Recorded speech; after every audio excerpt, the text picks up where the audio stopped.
Commissioner Thompson, Present. Commissioner Unger, Present. Commissioner Waldridge, Present. Commissioner May, Present. Mayor Wilkerson. Present. And first item is citizens' comments. I didn't see any earlier. I'm assuming there's still none there. No citizens' comments, and now I will move on to the audit. And this is where we can call on Cherry Beckard. Hi everyone, my name is Debbie Smith. I'm the partner in charge of your audit. I was last year as well. What I'm going to do today is go over the audit results from your audit report and then take any questions that you have about the audit itself or the process. Be kind of a high-level overview, just trying to hit things that I think you need to be aware of as part of the audit. Appreciate you letting me join virtually today. Today you have a draft. That will be finalized in the next couple of weeks, and I don't anticipate any significant changes to that at all. Had a couple of issues to work through this week that I will mention to start. One of those is that you've got a grant through KIA, kind of an unusual thing where they reimbursed you for some prior year expenditures. So we had to do a little research this week and get with our technical professionals to make sure we were reporting that correctly. So very unusually, normally you report expenditures in the year that you make them, but in this case, we'll be reporting some KIA expenditures in another grant in this year, even though they were actually spent in a prior year, because this is the year that the grant was awarded to you. We're running across this quite a bit, where there's a lot of ARPA money being distributed and people are trying to spend it by 12/31. So a little bit of an unusual situation, and that's really what's caused this to be just a draft. But we are finished with the audit itself, and as I said, I wouldn't anticipate any real changes to this from what you see unless you have something. So a couple things. The largest thing that I wanted to point out to start, there's going to be 3 letters within that financial statement report. All 3 reports are different opinions that we have to give.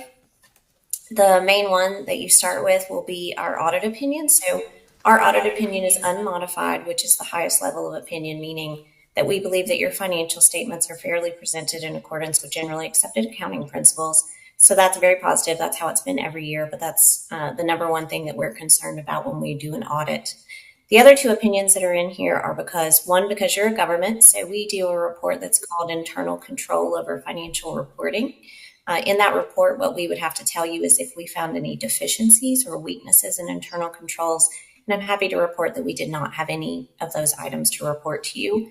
We actually did not have any suggestions this year for improvements in internal controls overall, so that's very good. That means you had a very positive audit. The third report that will be in this document that I'll summarize is the one on compliance. So as you receive more than $750,000 in federal money each year, and actually this year was a big year for you all. You had about $6.8 million total in federal expenditures. So because of that, you are required to have what's called a single audit. So what we have to do is choose programs that are significant and do specific testing on those over internal controls and compliance with all the requirements that the government sets out for that program. So in this case, this year, we had no compliance findings at all. No internal control issues over compliance with your grants. So that's also a very clean opinion and a very positive year. As far as those scheduled federal expenditures, that's one of the biggest parts of the audit besides the financial piece, is that we have to take your programs and go into them into a lot of detail. So this year, the biggest one was the transit grant that you got from the Transit Center. That goes through the Department of Transportation. So that was $6.7 million. So we did additional procedures to make sure that you spent that in accordance with the terms of the grant. Found nothing of significance there. Everything was spent as it was supposed to be. And then the other grant that we ended up adding this week, which was a late addition, was the KIA money. Because that went to the sewer for projects in a prior year, we had to audit that this year. That's about $780,000. So that will be another major program. And normally, I would say that we would not have to audit a program of only $700,000 in so much detail because we audited the same grant number last year. But the federal government has identified all money coming through that specific federal program as high risk. So because of that, we have to make sure that we audit it in more detail than we would otherwise. So any questions on those reports or that specific? Couple of communications that I want to give just as an overall are that we didn't have any disagreements with management. We had no issues performing the audit, and we also we really had no significant adjusting entries, but a couple minor items. So everything that you've received before in your financials will be what you're seeing in the financial statements that we've audited. So that's also very important to know. We also had no past adjusting entries, meaning we had nothing where we suggested management change it and they chose not to. We had nothing of that sort. I'll hit a few highlights of the financials themselves unless you have questions on any of that information. Nope. Okay. One thing that I'll point out is that in the financial statements that you have, oh, can I share this? Oh, great. Maybe.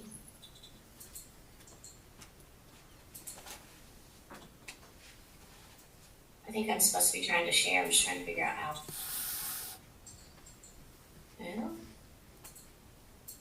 No. Sorry, I may not know how to do this.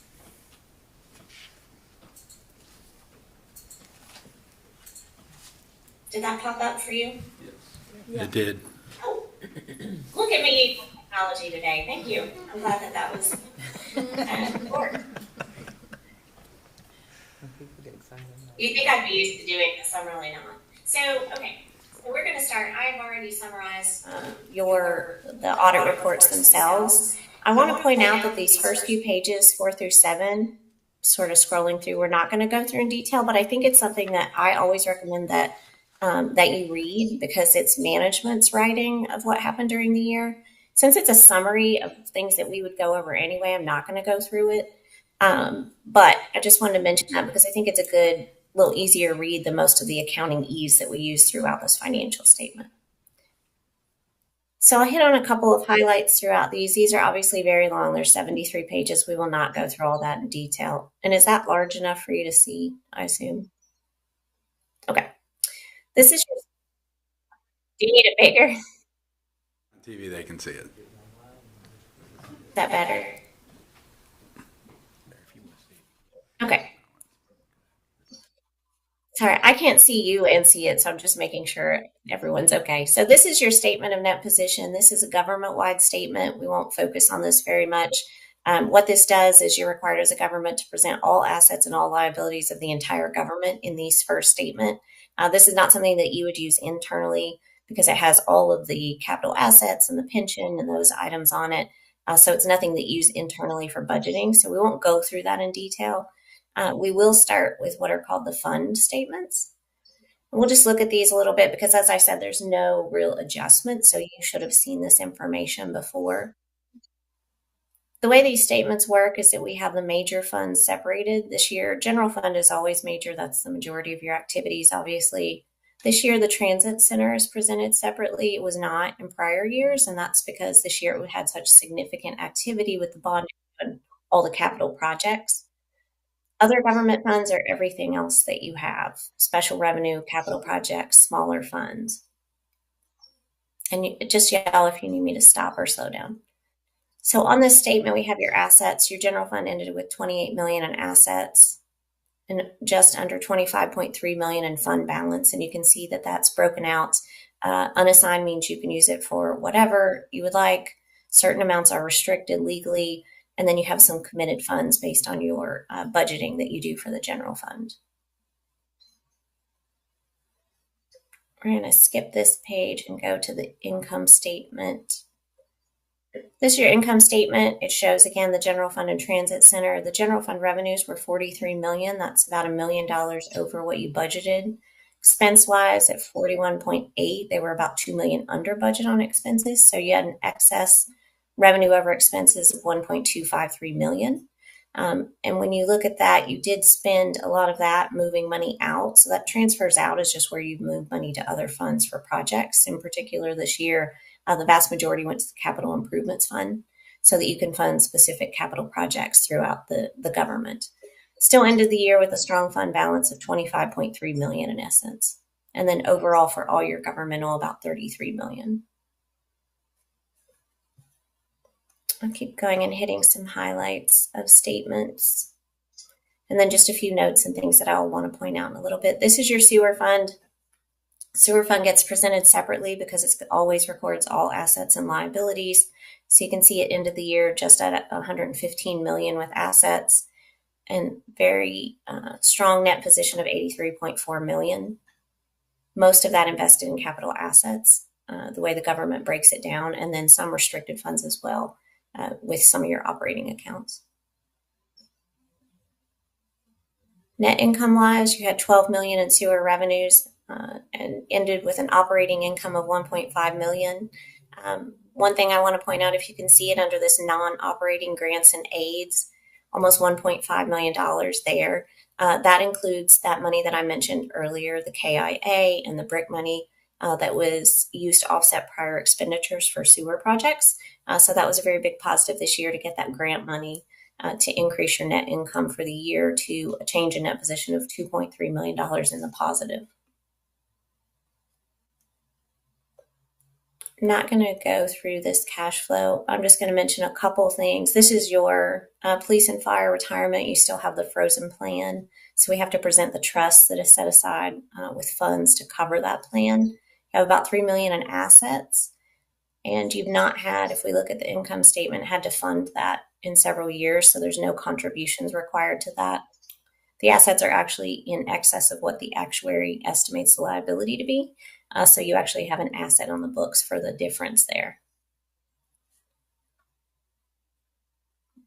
Otherwise, these are the notes to the financials. We won't hit very many of these because there's a lot of detail. Basically, this tells you all about the city's funds, their major accounting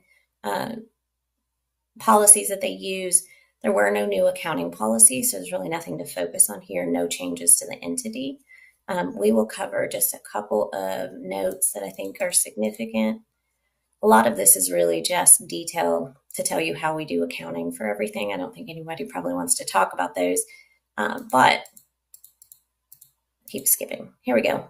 I did want to mention your investments. A big part of your government assets are investments in cash. You have about 16 million in investments. We do this table with the levels to tell you that you don't have any level 3, meaning you don't have any assets that are hard to value. So everything that we looked at, we tested the values on, we easily test. And then your police and fire also has investments. It's allowed to invest in different things than the rest of the city. This is a total of those.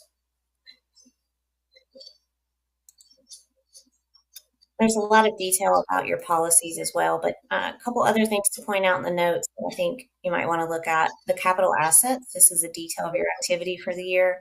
We'll have a lot going on.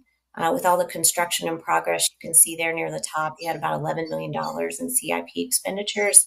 Got a lot going on with the transit center. We just capitalized the Tiger project this year and put it into service to start. So overall, you had a lot of activity in capital projects, a lot of that funded with grant money, and then we'll see in a little bit with bond money.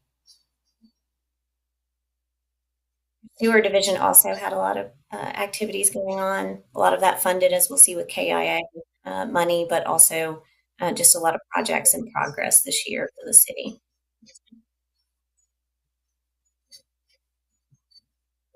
I'm going to carry on until someone stops me with anything they need to talk about.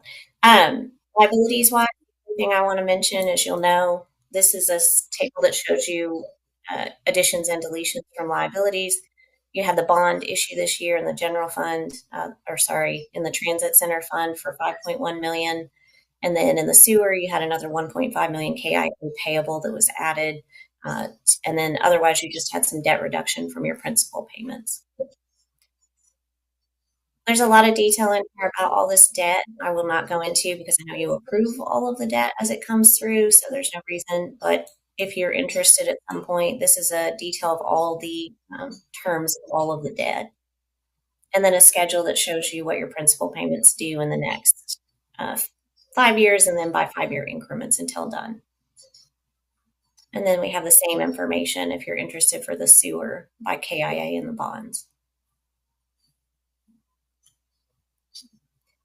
Those are the only notes that I wanted to highlight. I'm going to mention these because a significant amount of this report is something that I will not go through in detail because there's a lot of information in it, and that's this retirement plan. So I'm sure you're aware you have the police and fire retirement fund, which is frozen. That's the one that has assets in excess of what is estimated to be due on it. And then you have very significant, very significantly, you have the CERS plans. The CERS has two components. We have the pension plan, and then we have the OPEB or insurance portion of that. As you know, those two are allocated to you, so you all record a liability at the end of each year for the total of what they allocate to you. And so this year, your allocation, there's a lot of detail about how the plan calculates everything. This year, you can see at the current discount rate they're using, which is part of their actuarial assumptions, they've allocated to you $53 million in liability for the pension. That went down from last year, around $10 million. They've actually changed some of the assumptions, which significantly impact that. And they allocate to you based on your payroll compared to the payroll for the total plan. So that's purely an allocation and something that's estimated by an actuary, and you don't have any option as to whether to include that. And then we'll have the same, and all of this is just detailed information about those plans. I was going to, there we go. Your OPEB liability this year went down significantly. As I said, every time they change the discount rate or any of the assumptions, that can fluctuate wildly. So this year you have 1.4 million allocated to you. Last year was 17 million. So I've seen that on pretty much every client where they redid the discount rate and some of the investment assumptions. It really impacted how much they were allocating in liabilities. Unless you have a specific question on retirement plans, we're probably not going to go through any more of the retirement detail because we're required to present so much in this financial statement. But I think most people usually don't want to hear about all the assumptions used by the actuary. So yell at me if you do. I'll take that as move on. We have a small note I'll mention. You have tax abatements. We're required to disclose if you do any tax abatement agreements. You had two small ones, $2,100 during the year, so nothing significant there. And then we get to what's called required supplementary information. These are things that we're required to present. The first multiple pages relate, again, to the pension and the OPEB and whether you want to see how that was funded. That has to be very small. How that was funded, it's at 56% overall funding for the pension plan right now, which is up from last year. But also they reduced the liability, so that's going to impact that number. But I'm not going to go through any of these schedules. I'm going to point out a few more things just for you to see if you're interested. This is the budgetary comparison schedule for the general fund by detail. We talked about the fact that you're over budget for revenues and under for expenses. But if you want to see any of the line items, I'm sure you've seen this before. But if you're interested in any of that, I just wanted to point out that this was here. We're required to show this schedule and show the variance with the budget. And then at the bottom, we show how it agrees to the front schedules. Remaining information in here, supplementary. There's a lot of detail about all those individual funds I mentioned, non-major special revenue and capital projects, meaning they're not significant enough to be presented in the front schedules because of their size. But there is detail in the back so that anyone who wants to see it can see every fund that you have, assets, liabilities, income, and expenses for it. So I won't go through any of those, but if you're interested in any of those funds, that information is there at your disposal.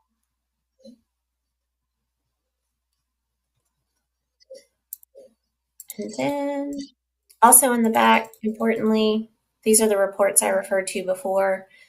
It will have a report date as soon as we finalize. This is the report on internal control I mentioned. As you can see, it defines what a deficiency is in control, and it says that we did not find any. And our compliance report similarly explains to you that we audit major programs under the Single Audit Act and that we have an unmodified opinion on our compliance testing and that we do not have any findings to report in this either, nor on internal control over compliance. This is where this would show up.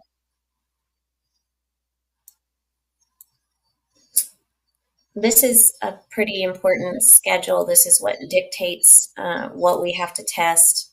This is your schedule of expenditures of federal awards. Again, as I mentioned, it'll be a little unusual this year because it does include some grant money that you spent in the prior year. That's not typical, but that's kind of how it's working right now under ARPA and some of these funding awards that are happening. As you can see, your largest was the Department of Transportation, and so of course that's the one we audited in the most detail for $6.7 million. Total, you had about $8.6 million in federal expenditures this year, which is up from prior year, I believe. And then this right-hand column means you didn't have any subrecipients, meaning you didn't pass it through to anyone else. You're the ones who got that money and then spent it yourself on your projects. This just talks about how it works, how we put the schedule together. And then this is a schedule of question costs. Again, it's just a summary that the government requires that says that we had an unmodified opinion, we had no weaknesses, no non-compliance, and these are the grants that we audited as major, that transit grant and the coronavirus money through KIA. And you are considered a low-risk auditee because you have not had compliance findings in the prior years, and you've always reported on time to the federal government. And you also had no findings last year, so we didn't have to follow up on anything like that. So we had nothing to report there either. What questions do you all have on those or the audit itself? Anyone have anything? Commissioner May? No questions. I just wanted to say thank you for preparing this and having it available, and to staff as well for your hard work. It sounds like it was a good year and a great report for us to find out.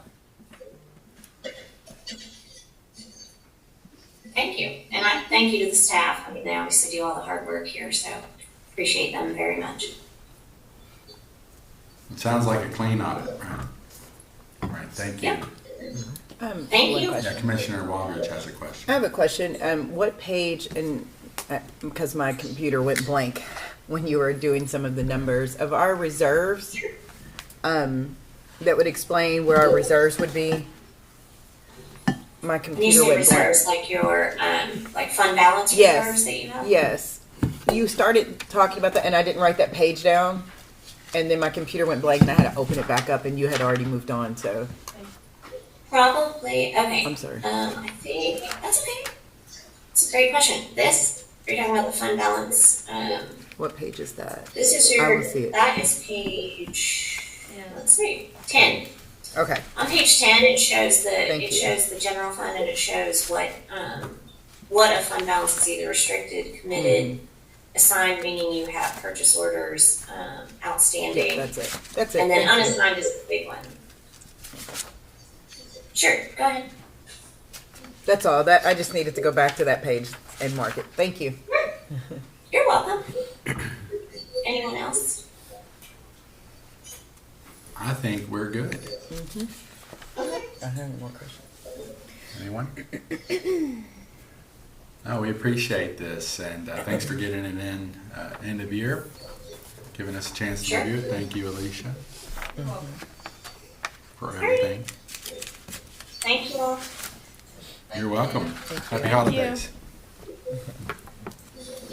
Okay, that takes care of the audit for now, and we'll move on to action item number 4. It's the second reading. An ordinance amending the City of Frankfort Code of Ordinances, Chapter 52, Section 52.04, related to sewer rates. This is the one, sorry, okay.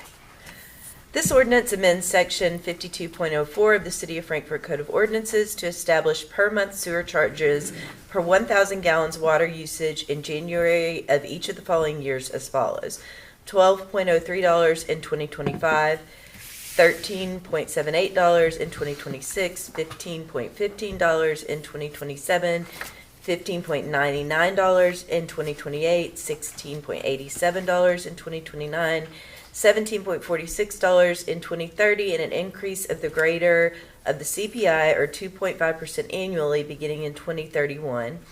Require Board of Commissioners approval for increases of 10% or greater. Raise the industrial cost recovery surcharge for industrial users to 30 cents per 1,000 gallons of standard strength industrial process wastewater discharged to city sewers. Raise industrial user surcharges for excessive strength discharges to 30 cents per pound for BOD and 25 cents per pound for TSS. Raise the special charge for septic haulers for domestic sewage pumped from septic tanks to $50 per 1,000 gallons and to $75 per 1,000 gallons for grease from commercial or industrial establishments. Create a new special charge of $100 per 1,000 gallons for sludge from commercial and industrial establishments, and bill septic haulers based on the actual tanker capacity with a minimum charge of 1,000 gallons. Motion to approve. A motion and a second to approve the sewer rate, second reading. Is there any discussion or questions, Commissioner Waldridge?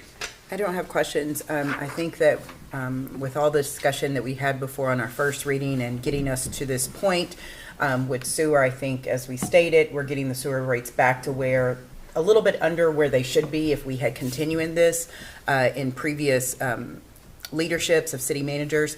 But I think we continue to go back to a city manager and saying that this is, excuse me, getting over a cold, being able to move this forward. I think that the way that we've worded this and moving forward for it to go throughout the year, it will allow us less discrepancies moving forward. But this just falls back onto our quick turnover of city managers. 2 city managers did not catch this. And so with going through the last 2 city managers, it's now taking 2 city managers and a sewer to be able to catch this and be able to put this on our light to be able to correct this and move forward. This is something that does not come before the Board of Commission. This is something that works with city managers and the sewer director. And I think the way that it is worded now moving forward, there should be no more discrepancies on getting lost in this. But I do think the financials of this is something that city managers bring forward, and as new city managers come in, they need to have all the understanding of which ordinances need to be adhered and followed by definitely when it comes budget season. This should not have been overlooked by any city managers in the past, and I think moving forward, it is now going to be in the forefront to make sure that every city manager during budget and every director understands that which ordinances we must follow and which ordinance we continue to push forward, so we can not have these discrepancies moving forward. But I think that it got lost in the way of having 2 city managers, the last 2 city managers, and not being able to bring that back up in budget. So I'm glad that Kenny was able to catch that and be able to bring that to us and be able to move us in the right direction. So thank you.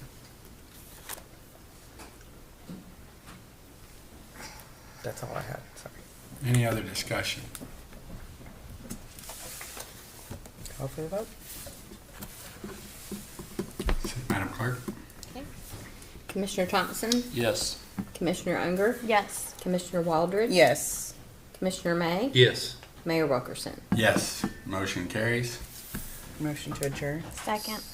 All those in favor of adjourning say aye. Aye. We're adjourned.